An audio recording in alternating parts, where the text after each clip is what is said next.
So welcome, our brilliant and beloved colleague, Keita. We so appreciate your consistent solidarity and visionary leadership. And as always at SETC, we begin all things by giving thanks to our creator, by giving thanks to the original stewards of the various lands we're on. We give thanks to all our ancestors, all those who toiled without compassion or compensation. We give thanks to all our elders and community stalwarts whose shoulders we stand on as we build, share, and learn together for our collective liberation and sovereignty. So, Keita, can you please introduce yourself to our listeners and viewers and share a bit about your remarkable work? Thank you for having me. First of all, I just want to commend the work that you do as an organization. I think anybody who's trying to grow community in the way that you are, it's commendable work.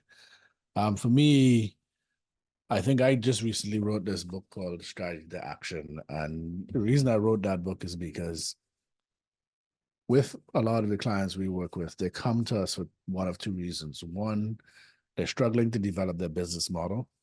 So we help them design a business model that's right for them. And then we help them design the conversations that drive revenue and measurable results. The number one thing that I found that people were struggling with is, number one, they were thinking on too short of a timeline. So what I learned from all the clients we work with is people were thinking too short, too small, and too solo. So when I say too short, I mean that people were thinking too close in. They were thinking 2, 3, 4 years in. And what we know from our research is high performers distinguish themselves between the time frame in which they think and act. And if you want to become a high performer, you need to first extend the timeline or time frame in which you're thinking and planning. And that was kind of the goal of that. And a lot of companies come to us to help them do that. So that's their thinking too short. Thinking too solo is that for many of us, for all different reasons, whatever it is, whether it's cultural or whatever, we feel like we have to do it ourselves. When the truth is we have to do it ourselves and we cannot do it alone. We need community. We need other people. And too many of us think about DIY, doing it ourselves, when sometimes bringing the expert takes us so much more further.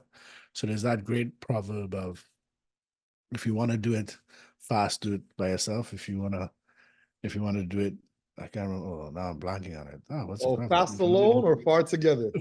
Far I together, got yes, you. I yes. got you. If you want to go far, go together like that. And that's kind of the piece there. Yeah, short, solo. So people think too small. And what I mean by that is, for most of us, for whatever reason, education wise, especially for people of color, women, immigrants, etc., we tend to think on a small scale. We don't tend to think about how big things can be. So I come from an island.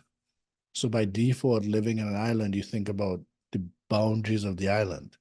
And then you come to Canada and you're, holy smokes, Canada is way bigger. And then you start to think about the boundaries of Canada. And then you start to think globally. And there's a version of that that happens to all kinds of people where we don't think big enough. So part of what we do is we help people think much bigger and really help them hijack those three, let's call them mental models that can be holding us back. Is that, how do we help people think beyond that short-term goals? How do we help people think in community level in terms of teams, and then how do we help people think bigger? So I hope that answers your question. Absolutely, it does. And I think of a lot of times some of the SPOs, social purpose organizations, or CSOs, community service organizations, businesses, nonprofits that struggle with this. So when I first heard about strategy to action, I was excited. And then when I've dived deeper into your model and framework and the way you're supporting your clients, I think it's phenomenal because, as you said, folks sometimes are thinking too small and too short. And we need to create dynamics where folks are thinking like, a lot of entrepreneurs can't see past their own nose, or are looking at next week now realizing that this is a marathon, as our illustrious ancestor now Nipsey Hussle said. There is a longevity to it, especially in terms of how high performers frame things out. And I think a lot of times, even as an entrepreneur, we think about just the boundaries of Canada. So I love the fact that you brought back in that island piece. My parents are from one of the smallest islands, St. Lucia, very tiny island. And I think a lot of times when we think about the expansive frameworks that we have to have in 2024 to build out a sustainable business model or framework, it's really important to recognize that there are billions of people on the planet. So let me put another spin on that piece. So what I do, I help people a lot with strategy. So how do we go from strategy to action? And we do those programs inside their companies, etc. Some companies are like, hey, we want everybody to have that stride to action mindset, so come in and do that program. Some people are like, hey, we wanted it in DNA. Some people they want it in a change management setting, whatever. I think what is often missing is the value piece. So, what is the value you're creating as an organization? So, let's say you're a social purpose organization, or you're a small fintech startup. The point is, how do you create value? And if you look at the Caribbean, for example, you had all these small islands that were creating a ton of value, and none of the value was going back into those islands. The value was going back to the colonial powers, and they extracted all of that from there. I think we're in a time where we're questioning a lot of those structures, and we're asking the question of who does this serve? So, for example, if you're a small social purpose business, you have to answer the question, okay, what problem am I solving? Who am I solving it for? And who's willing to pay for that? Right? So that's basics around building out your business model, whether you're a nonprofit, whether you're fintech, whatever you're doing, that's some basic. But I think there's a place where we need to think about who and what is creating value and where's that value creation coming from. Now, the reason that question is interesting is if you look at art, there's some art that is valued and there's some art that is not valued. You look at community development. Community development is valued in a particular way, but it's not necessarily valued in a monetary way, right? And there's pieces where you look at research today where we live in a world where we have a epidemic of loneliness. So how do we rethink what value creation is in today's world? Using those three things that we talked about, let's think longer so we don't think so short, we think less so, and we think less small. I just want to add that because if the islands are a great example of where the value creation and who got that value is a question I think we need to have more of. And there's a lot the world can learn from in those things. I hope I didn't get too political there. And like, No, not at all. Not at all. Well, one thing in some context. Canada's the right, second largest country in the world after Russia. And the fact right. remains, if my parents immigrated to Canada in the 60s or early 70s. And definitely, I think that a lot of times when we look at business models, we are thinking in too short of a span and we are thinking too small. Often have this conversation with my colleagues around investment readiness versus export readiness. There's a lot of businesses within our community that are trying to become investment readiness or investment ready, but how many are export ready? So there's only about 6 to 700,000 Black people in Ontario. There's only a certain amount of people in general in Canada. So how do you develop a framework? Because I remember you mentioned what problem are you solving, who are you solving it for, and who's willing to pay you. So if these are some of the three guiding principles around business development that you're using in that construct, there's 7 to 8 billion people on the planet. How are you engaging them? So once again, a lot of times folks think way too small in terms of their ideas and their ideals. So I couldn't agree more with your model and what you're sharing. And I think it's very timely as folks become a little more expansive with their thinking. So my next question is, what's inspiring you right now in your current work? What has you curious or what's keeping you up at nights? What has me curious is the work I recently put this book out into the world and it has a framework. And I wouldn't say it's keeping me up at night, but how people are innovating on it and using it in their work, I find to be absolutely awe-inspiring. So the question I'm trying to solve right now is how do I create a framework where it's easier for people to move from strategy to action? So what I mean by that is I was working with an organization recently and they went through the framework that I do and they turned their strategy into one-page strategy. But there's we did the strategy, we did their vision and mission, we did their strategy, and then we came up with a series of tactics, and they were able to put that in one page. The beauty of that is that they were able to share that with all sort of at all levels of their organization. And that means that they had a one-page strategy and tactics guiding document that they could share throughout the organization and track progress. That was an amazing value creation as far as I'm concerned. So the thing that's keeping me at night is how do I get better at that? How do I help organizations with really, really simple tools that help them do more of what they set out to do?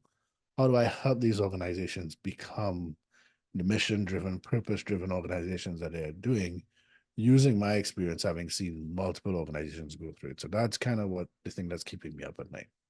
Very helpful, sir. Thank you so much. So my next question, what challenges and barriers do you face in your work? And what are some of the approaches you and your colleagues are taking to overcome some of these challenges and barriers? I think one of the the biggest challenge that we have is that CEOs and decision makers are judged on short-term results and short-term consequences, and we are trying to encourage people to play both a short and long-term game, short, medium, and long-term game.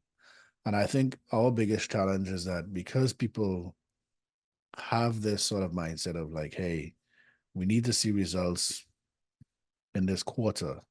Some of the things that we are talking about are asking people to think on a much longer timeline. So the example I use for that is Jeff Bezos talks a lot about what distinguished him. Or so I'll use two examples. If you ask Warren Buffett, why don't people make as much money as they can? He says because people they're not comfortable making money slowly. Warren Buffett at one point 30, 40 years ago, he wasn't worth that much. But because he invested strategically and believed in slow money and the power of compound interest, he's now one of the richest men in the world. So he understood the strategy, stuck to it, right? I'm not saying that that's a value that everybody should go after, but that's one measure of success that we use in our world. Jeff Bezos, similar thing. When he reached a net worth of 163 billion, he was asked to what did he attribute his success. He said, first of all, everything starts small, and he has three simple guidelines that determine everything he does. But more importantly, when he was asked about that, he said that one of his first letters to investors when he was CEO was that we're playing the long game. And his point was that if everybody's thinking on a 2 or 3 year time frame, when you're able to think on a 7, 10 year time frame, you're now competing against less people because you're investing on a timeline that nobody else is investing on. And you get to benefit from what Warren Buffett does, which is the compound interest piece. You get to benefit from small investments that create much bigger gains in the long term. And I think that is one of the biggest challenges for a lot of people because things that are short term are personal, immediate, and certain. Things that are long term are organized, deferred, and gamble. So because of the way our brains work and because we grew up in the savannah lands and plains, we want the thing that's right now. We want that sweetie, right, that chocolate in front of us right now. It is very difficult for our brains to like push that away and say, hey, I'm not going to eat that chocolate. I'm going to eat this carrot because that gives me the long-term benefit that I want. And that's just very hard for our brains to do. I think that's a challenge for me in my work which is either getting people to start to see the benefits of playing the long game, one, or helping people move from being caught or trapped by the short term and starting to move from that to playing the long term. So I think that would be like I would answer the biggest challenge right now. That's beautiful. I often think about our remarkable colleague Aliko Dangote. He started his business before I was even born. I was born in 1983. I'm 40. So he started Dangote Roots in 1981. And now he's one of the wealthiest Black men in the world. But not just that, he is built a refinery that is creating a dynamic where we're not just extracting from the continents, where it gives the continent some sovereignty. But think about that. It's like 1981 and now in 2024, up $19 billion. So I'm not trying to, inflate or raise awareness of capitalism by any means. But what I am trying to amplify is the importance of that long game, that long vision, those daily actions, and that generational thinking that can bring your business to a place of remarkable success. So once again, I appreciate all those examples that you gave and just the sheer brilliance in terms of getting folks in that mindset. That mindset shift is so important. So my next question, do you have a set of key priorities right now in your work? Yeah, I guess my key priority, interesting, one of my key priorities is to get my keynote down around what I'm doing.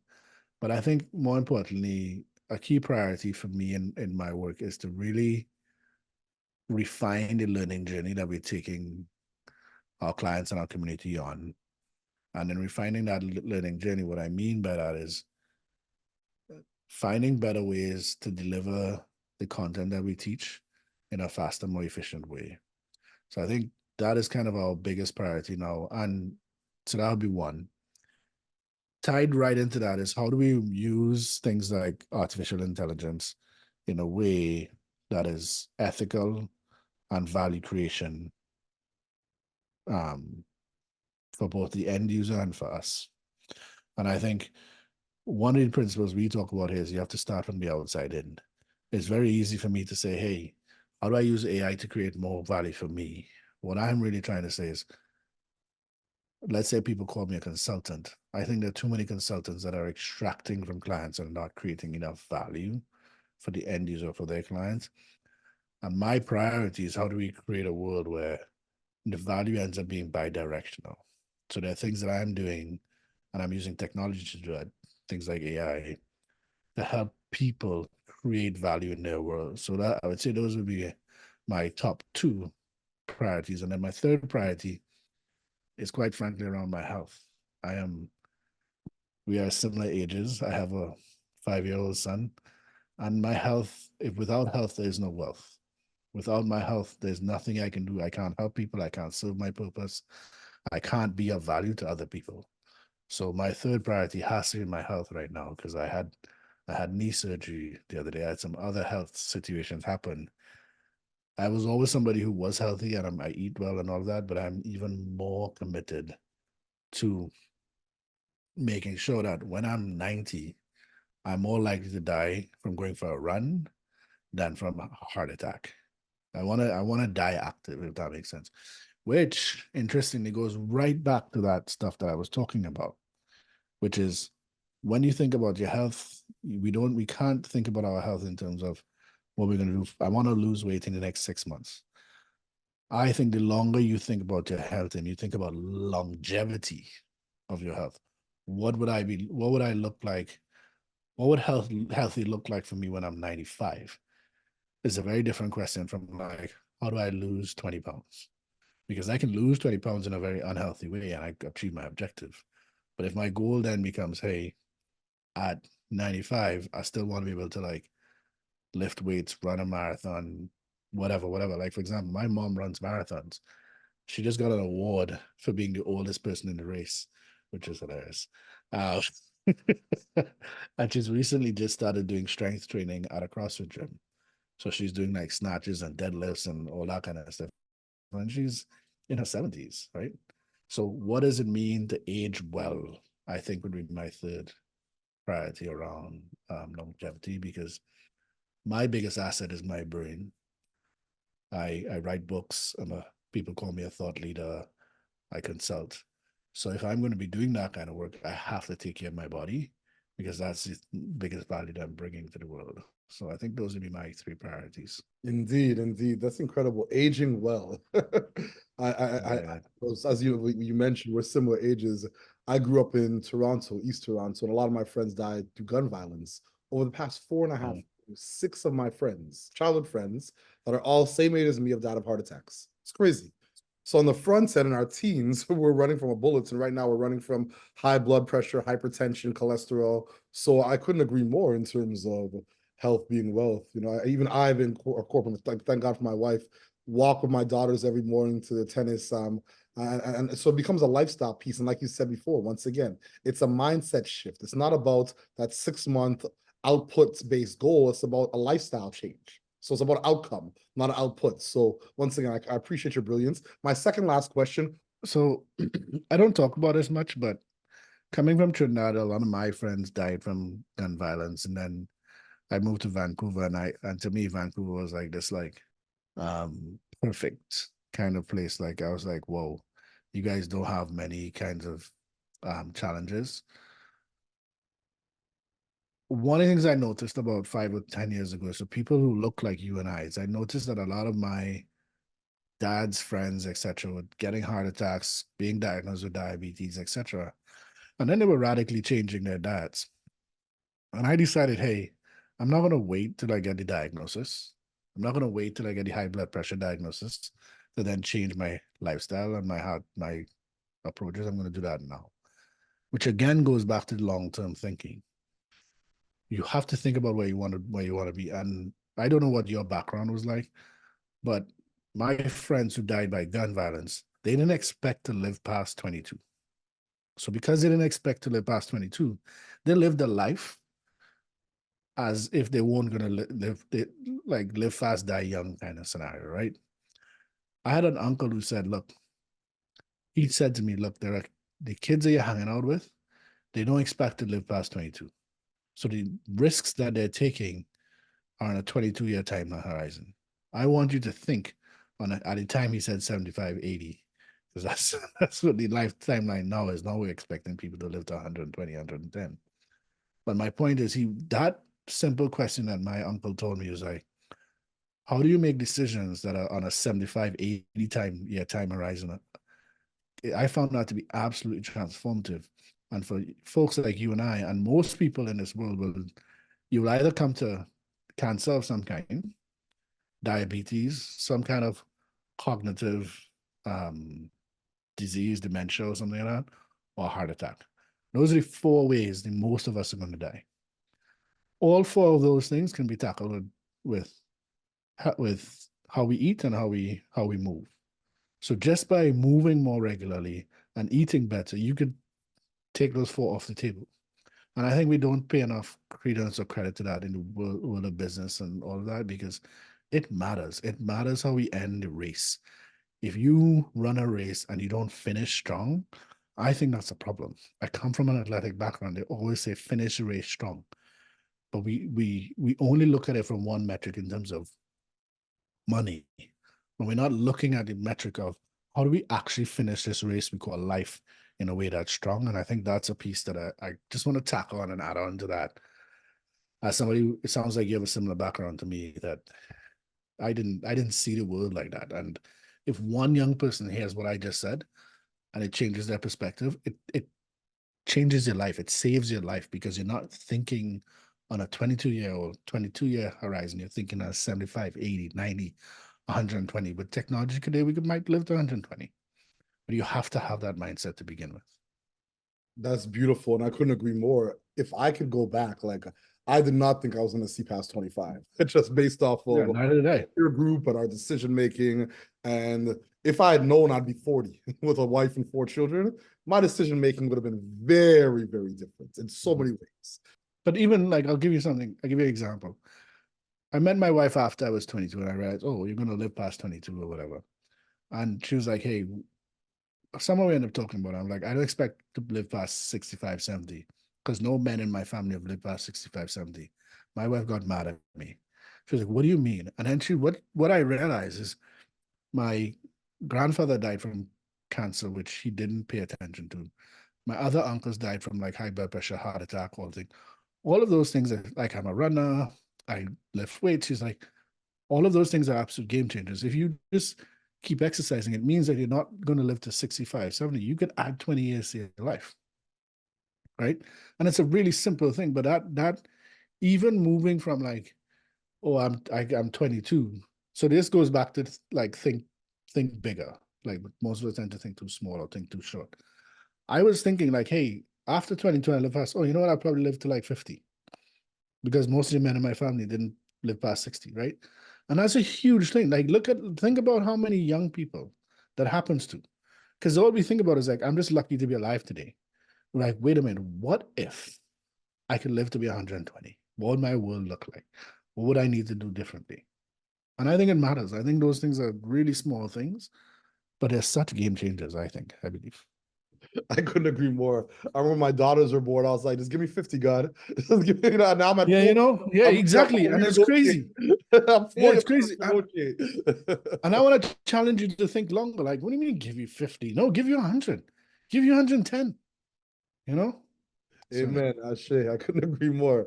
Thank you so much, brother. I really appreciate this conversation. It's definitely very different from many of the conversations on our platform, but so important in so many ways and applies yeah. to life and business and impact and innovation. So my second last question, what is your ultimate goal? And what does success look like and feel like to you and your colleagues? So success for us, I think, is building a community of people who are trying to add value into the world in the form of running or creating businesses. So they're creating businesses in some way, and we have a community of people who they have decided that the way I'm going to add value into the world is to create an engine that the purpose of which is to solve some problem, create value, and the constraint that we have is that we have to make profit. And I think a lot of people don't recognize that profit is not a necessity of a business, it's a constraint. And the purpose of the business is to create value in the world for the people you serve. And we want to build a community of people around that who are like-minded, who want to build these businesses, who understand the value of community, coaching, education, and all of that. I think that would be how we would see our ultimate vision, is that creating a community like that. Ashe. So do you have any closing thoughts or calls to action for our listeners and our viewers? Closing thoughts or calls to actions. I think one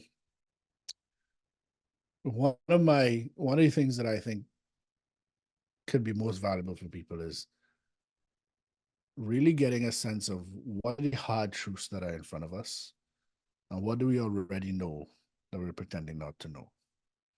And what I mean by that is, let's say I work with a lot of entrepreneurs and they come to us because they have some kind of problem or somebody's referred them. And I often ask the question of, what do you already know that you're pretending not to know? I already know that my business partner has different values from me, and I need to like separate from there.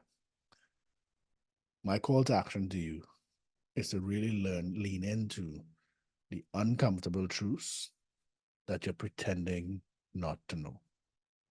And if you do that alone, it can be quite a valuable experience for you in terms of whatever you're trying to build and whatever you're trying to create in this world. Amen.